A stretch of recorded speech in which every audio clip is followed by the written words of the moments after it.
अस्सलाम वालेकुम, मैं हूं आबिद अंदलीब। नाज़रीन, पहली दफ़ा मैं आज दो बड़ी साजिशें आपके सामने रखने जा रहा हूं कि क्या इमरान खान ने किस तरह से इस सिस्टम के साथ क्या उसका हशर नशर कर दिया है, हिला कर रख दिया इस सिस्टम को इमरान खान ने। और फैक्ट के साथ मैं चाहूँगा कि आप इसको आखिर तक सुने कि पूरा सिस्टम इस वक्त जो है ना वो हिल गया है। ये इमरान खान ही कर सकता था और ये उसकी ताकत थी, उसने ये किया है। और पहली वीडियो में मैंने बताना था आपको कि मीडिया मालिकान के साथ क्या हुआ। अब इसके साथ वो ज़्यादा रेलिवेंट है, वो भी आपको बताएंगे। लेकिन पहले आपको बताते हैं कि धांधली का एक बहुत बड़ा मंसूबा है और ये मंसूबा उन्हीं की ज़बानी, उनके घर के भेदी ने एक लंका ढा दिया उनके ऊपर। ये नून लीगी सहाफ़ी हैं मुजीबुर रहमान शामी साहब। ये उनके खुद इंकिशाफात हैं, वो क्या कह गए आप ये खुद सुने। मैं फिर आगे आपको बताता हूँ कि इलेक्शन कमीशन ने एक बड़ी खौफनाक वारदात डाली है और उसके बाद जो एक बड़ा मंसूबा, जो दो बड़ी साजिशें हैं, उसके ऊपर भी बात करेंगे। पहले ये सुन लें ज़रा, ये मुजीबुर रहमान शामी साहब, इनको पूछते हैं जियो टीवी में शहजाद इकबाल साहब के अब क्या तरीके इंसाफ अपना वजूद बरकरार रख सकेगी। मतलब आप ये देखें कि किस तरह से लोगों के जहनों को पोल्यूट किया जाता है कि मतलब तहरीक इंसाफ का वजूद ही खतरे में पड़ गया है। ये सुने जरा, फिर मैं आपको बताता हूँ कि अगली गेम है क्या। या नहीं, और पाकिस्तान तहरीक इंसाफ का आने वाले वक्त में क्या मुस्तकबिल नजर है, इन तमाम मामलों पर बात करेंगे, जिसके लिए हमें ज्वाइन किया सीनियर साहब के तजज़ियाकार मोहम्मद मालिक ने और मुजीबुर रहमान शामी साहब ने। हम दोनों का बहुत शुक्रिया ज्वाइन करने के लिए। शामी साहब, ये बताइएगा कि 9 मई से पहले तो कहा जा रहा था कि पंजाब और केपीके में पाकिस्तान तहरीक इंसाफ मजबूत तरीन जमात है, लेकिन 9 मई के बाद सूरत काफी बदल चुकी है। पार्टी मुश्किल में नजर आ रही है, या तो रहनुमा गिरफ्तार हो रहे हैं या पार्टी छोड़ने का ऐलान कर रहे हैं। आपको क्या लगता है ये जो मुश्किलात है तहरीक इंसाफ की, ये इलेक्शंस तक इसी तरह जारी रहेंगी और क्या तहरीक इंसाफ उस वक्त तक अपना वजूद बरकरार रख सकेगी? देखिए, 9 मई के बाद हालात सब तब्दील हो चुके हैं और पीटीआई के लीडर जो है उसको छोड़कर जा रहे हैं, मुख्तलिफ तरह बन रहे हैं, टिकट होल्डर्स जो है टिकट वापस कर रहे हैं और पंजाब से जो लहर उठी है तो केपीके तक पहुंच चुकी है और वहां भी यही सूरत हाल है। आगे कुछ कहना बहुत मुश्किल है कि इलेक्शन कब होंगे और पीटीआई उस वक्त तक अपना वजूद बरकरार रख सकेगी या नहीं। तो मुख्तलिफ तरह तो बनेंगे, लेकिन इमरान खान साहब को यकीन है कि उनका वोटर उनसे जुड़ा हुआ है, तो उस वोटर में कमी तो वाकई होगी यकीनन, लेकिन किस हद तक होगी, कितनी होगी, इस बारे में कुछ अंदाजा नहीं लगाया जा सकता। लेकिन एक ज़ईफ़ी का और ज़ौफ़ का एक प्रोसेस शुरू हो चुका है और आप ये नहीं कह सकते कि उसकी सारी ताकत जो की तू है और उतनी ही बरकरार रहेगी। मेरे ख्याल हालात तेजी से बदल रहे हैं और किसी वक्त कुछ भी हो सकता है। लेकिन आपने बड़ी अहम बात कहा कि अगर अक्टूबर में इलेक्शन होते हैं तो क्या आपको अपने वक्त पर, मुकर्रर वक्त पर इलेक्शन होते हुए नजर नहीं आ रहे? देखिए, नजर आ भी रहे हैं और नहीं भी आ रहे हैं। कोई क्या गोइयां और क्या सारियां जारी हैं। ये भी कहा जा रहा है कि मौजूदा असेंबली जो है वो अपनी मुद्दत में वादा करने की कोशिश करेगी, जिसकी आईन में गुंजाइश भी मौजूद है। और ये भी कहा जा रहा है कि नहीं, इलेक्शन बर्बाद हो जाएंगे। तो मेरे ख्याल इस बात पर इंतजार है कि पीटीआई के साथ जो निपटा जा रहा है वो उसमें किस हद तक कामयाबी होती है और किस हद तक अंदाजे पूरे नहीं होते। तो इस पर मेरा ख्याल मुनसर होगा कि इंतखाबात कब होते हैं और उनमें कुछ ताखीर होती है या बर्बाद हो जाते हैं। बड़ी अहम बात आप करें कि अगर पीटीआई से निपट गया तो फिर इलेक्शन वक्त पे हो सकते हैं और अगर नहीं निपटा जा सका तो फिर शायद इलेक्शन मौखर हो जाए। मुझे ऐसे ही लग रहा है। ओके, मैं सुन रहा हूँ और जो देख रहा हूँ और जो बातें मुझ तक पहुंच रही हैं, मुझे तो यही मालूम हो रहा है कि कोई यकीनी मौजूद है, यकीन नहीं है। मालिक साहब, आपको क्या नजर है? ये सबसे बाखबर साफी है। आपको ये पता होना चाहिए कि मुजीबुर रहमान शामी साहब जो है वो कौन है। वो नून लीग के बहुत करीब हैं और नून लीग की जो फैसला साजी है उसके अंदर भी वो बैठते हैं, उनसे मशवरे भी लिए जाते हैं। वो आप ये खुद बात कह रहे हैं कि अगर तो तहरीक इंसाफ से निमट लिया गया कामयाबी के साथ तो फिर तो इलेक्शन अपने टाइम के ऊपर हो जाएंगे। फिर वो ये भी कह रहे हैं कि तहरीक इंसाफ का वोटर बड़ा इफेक्ट हो जाएगा आगे चल के। फिर वो ये भी कह रहे हैं कि कुछ भी हो सकता है। और फिर वो ये भी कह रहे हैं कि इमरान खान का वोट खत्म हो रहा है। अब आप ये देखें, ये वो लोग हैं जो नून लीग की जो है वो किचन कैबिनेट के हिस्से हैं। एक तरफ से ये खुद बता रहे हैं कि तहरीक इंसाफ को इस वक्त क्रश करना और उसके बाद इलेक्शन करवाना है, इससे बड़ा इंकिशाफ कोई और हो नहीं सकता। अच्छा, इससे भी खौफनाक गेम आप चेक करें। ये फहीम भाई हमारे दोस्त थे 92 में, इनसे मेरी अभी बात हो रही थी, इन्होंने खबर दी है।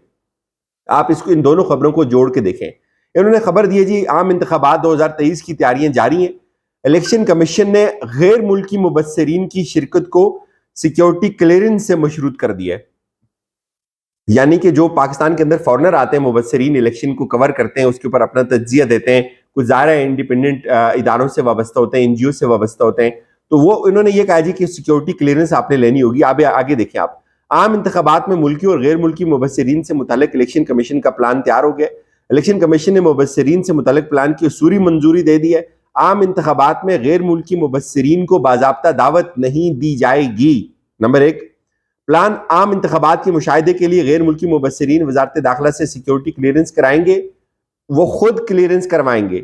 अच्छा, इलेक्शन कमीशन प्लान गैर मुल्की मुबस्सिरीन बैरूनी मुल्क पाकिस्तानी मिशन दरख्वास्त करेंगे, वो जो है वो पाकिस्तान के अंदर अपनी एक एप्लीकेशन देंगे और 4 हफ्तों के अंदर अंदर जो इदारे होंगे वो उनको सिक्योरिटी क्लियरेंस देंगे और वो 90 रोज तक इलेक्शन कवर कर सकेंगे। लेकिन आप इससे भी हैरान कुन बात देखें, गैर मुल्की मुबस्सिरीन दौरान इलेक्शन अपने ख्यालात का इजहार नहीं कर सकेंगे। इंतखाबी अमल मुकम्मल होने के बाद غیر ملکی مبصرین بیان دے سکیں گے. یہ کون کہہ رہا ہے جی؟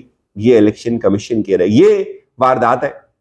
اس کو سمجھنا بہت آسان ہو جائے گا اگر آپ تھوڑا سا ایک اور بیان لنک کر کے سمجھے کہ محسن شاہ نواز رانجھا صاحب نے کہا تھا, جیسے جاوید لطیف نے کہا تھا کہ فائز عیسیٰ صاحب آئیں گے تو ہمیں انصاف ملنا شروع ہوگا, ایسے محسن صاحب یہ کہہ رہے ہیں کہ پی ٹی آئی جو ہے وہ شہروں کی حد تک محدود رہے گی, دیہاتوں سے ہم اس کا صفایا کر دیں گے. اب آپ ان اگر تینوں بیانات کو غور سے دیکھیں گے, سمجھیں گے, تو آپ کو یہ بات سمجھ آئے گی کہ کتنا بڑا منصوبہ وہ آہستہ آہستہ خود منہ کھول رہے ہیں, خود بیان کر رہے ہیں کہ گیم جو ہے وہ کیسے انہوں نے ڈالنی ہے. بہرحال واپس آتے ہیں. بڑی وارداتیں ناظرین کیا ہوتی ہیں؟ بڑی واردات یہ ہوتی ہے جو میں کہہ رہا ہوں کہ عمران خان نے اس پورے سسٹم کو ایک تو ننگا کیا ہے, دوسرا اس کو شیک کیا ہے. پریکٹیکلی عمران خان نے اس سسٹم کو ہلا کے رکھ دیا ہے. اب میں آپ کو بتاتا ہوں کہ گیم کیا ہے. گیم یہ ہے کہ اس وقت پاکستان کی جو میڈیا انڈسٹری ہے وہ کولیپس کر چکی ہے. اس کا ریٹنگ سسٹم کوئی بھی نہیں ہے, اور ریٹنگ 70% گر چکی ہے جب سے عمران خان کو اس ریٹنگ سسٹم سے نکالا ہے یا اس ٹیلی ویژن چینل سے نکالا ہے. اب یہ ظاہر ہے سامنے کیوں چیز نہیں آ رہی. اب یہ دیکھیں کہ باریک واردات تھی. واردات ایسی باریک تھی کہ کسی کو پتہ ہی نہیں چلا کہ ہوا کیا. آپ کو پتہ ہے کہ پاکستان کا جو میڈیا بزنس ماڈل ہے وہ ایک ریٹنگ سسٹم کے اوپر چلتا ہے, اور وہ ریٹنگ سسٹم میں پاکستان کی صرف ایک ہی کمپنی تھی جس کا نام تھا میڈیا لاجک. میڈیا لاجک جو تھی وہ عمران خان کے ایک سپورٹر تھے, ان کی تھی, لیکن ظاہر ہے وہ تمام میڈیا چینل اس کے ساتھ چل رہے تھے, وہ کام کر رہی تھی, اور وہ کئی سالوں سے یہ کام کر رہی تھی. ایک دور ایسا آیا کہ وہ کلوز ہونے لگی تھی. ثاقب نثار صاحب کے دور میں ان کے جو آنر تھے ان کو بلایا گیا سپریم کورٹ کے اندر, اور تمام میڈیا چینل اس کے اوپر متفق تھے جو ریٹنگ سسٹم نکالتی تھی. اس ریٹنگ سسٹم کی بنیاد کے اوپر اشتہار جاری ہوتے تھے, اور اشتہاروں کا جو ریٹ ہے وہ طے ہوتا تھا. اور آپ کو پتا ہے کہ وہ ڈیلی بیسس کے اوپر ریٹنگ آتی تھی, ہفتہ وار بھی ریٹنگ آتی تھی. اور اس وقت پریکٹیکلی ہوا یہ کہ 22 مئی کو ابھی لاسٹ مہینے کی یہ گیم دیکھیں نا, عمران خان کو آؤٹ کرنے کی گیم کیسے ڈالی ہے. ان سب کو پتا تھا کہ ریٹنگ عمران خان کے اوپر آتی ہے, جدھر عمران خان دیکھتا ہے ادھر ریٹنگ ہوتی ہے. تو انہوں نے یہ کیا کہ اس کمپنی کو بند کر دیا. اچھا, کوئی وہ نہیں ہوا, سیدھا گئے اور سیل کر دیا, اور اس کا تعلق یہ جوڑا کہ عمران خان کی جو تحریک انصاف ہے, کوئی اس کے ساتھ جو اس کی ٹرانزیکشنز ہیں, کوئی اس کا لنک اس کے ساتھ کوئی اسٹیبلش ہوا ہے, اور کمپنی کو سیل کر دیا. تو پریکٹیکلی اس وقت پاکستان کا جو ریٹنگ سسٹم ہے وہ کولیپس کر گیا ہوا ہے, کوئی ریٹنگ نہیں آ رہی. اب ایک بڑے باخبر آدمی نے مجھے فون کیا کچھ دیر پہلے, انہوں نے یہ بتایا کہ ریٹنگ 70% گر چکی ہے میڈیا کی, اور ظاہر ہے اب واردات ڈالنی تھی, عمران خان کو اس سے آؤٹ کرنا تھا, اس کے لیے ظاہر ہے اب یہ بتاتے اگر کہ بھائی یہ تو ریٹنگ, وہ کمپنی اگر ریٹنگ دے رہی ہوتی تو میڈیا جو اشتہار دینے والی کمپنی ہے وہ دیکھتی کہ بھائی ان کی تو کوئی حیثیت ہی نہیں ہے, ان کو تو کوئی دیکھ ہی نہیں رہا, تو لہٰذا اشتہار دینا ہی فضول ہے. تو وہ اشتہارات نہ دیتے تو ان کا بزنس خراب ہوتا. تو بڑی صفائی کے ساتھ پہلے اس میڈیا کمپنی کا منہ بند کروا دیا, اس کو سسٹم سے آؤٹ کیا, اور اس کے بعد کیا کیا جی, اب عمران خان کا جو ہے وہ نام نہیں لینا. یہ خبر کچھ دن سے چل رہی تھی, عمران خان کا نام نہیں لینا. جو میڈیا مالکان تھے ان کو بلایا گیا. اب یہ اس سے اس کی جو سب سے بیسٹ جو کی ہوئی ہے ترجمانی وہ خود ایاز امیر صاحب نے کی ہوئی ہے. ایاز امیر صاحب کی بات سنا دیتے ہیں آپ کو, پھر میں اپنی بات کرتا ہوں کہ آپ یہ دیکھیں. پہلے سنیں ایاز امیر صاحب. اور آج کل جو ہے اداروں پہ کھل کے بات نہیں ہو سکتی. وہ ہم کہتے ہیں کہ ارتقا ہوا ہے, ہم نام بھی نہیں لے سکتے. ہم جو ٹی وی پہ بیٹھے ہوتے ہیں, کبھی ہم کہتے ہیں ادارے, کبھی کہتے ہیں مقتدرہ, کبھی کہتے ہیں اسٹیبلش, اور وہ کل پرسوں ہوا, پرسوں ترسوں ہوا. تمام ستون صحافت, تمام حق صداقت اور سچائی کے پیامبر جو ہیں ان کو سمن کیا گیا, اور سارے کے سارے وہاں پہ گئے. وہاں پہ جو اب نام میں نہیں لیتا وہ آئے, 2 منٹ کے صرف آئے کہ یہ اب شجرہ ممنوع ہے, فلانا نام نہیں لینا. اور آپ نے دیکھا ہوگا کہ تمام یہ حق اور صداقت کے ٹی وی چینل جو ہیں کیسے وہ کیا صراط المستقیم پہ چل پڑے ہیں کہ نام جو ہے کوئی نام ہی نہیں ہے.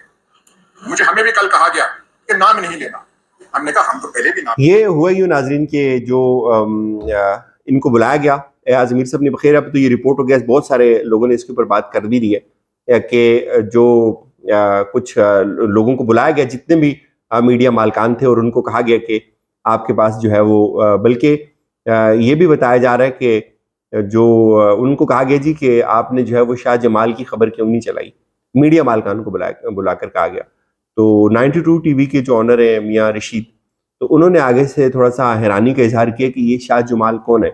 تو ان کو بتایا گیا جی کہ آپ نے صحیح سوال کیا ہے, اسی طرح لوگ پوچھیں کہ عمران خان کون ہے اور آپ نے عمران خان کی کوئی خبر نہیں چلانی، 8 بجے تک کا آپ کے پاس ٹائم ہے. تو وہ جو ہے وہ چلے گئے.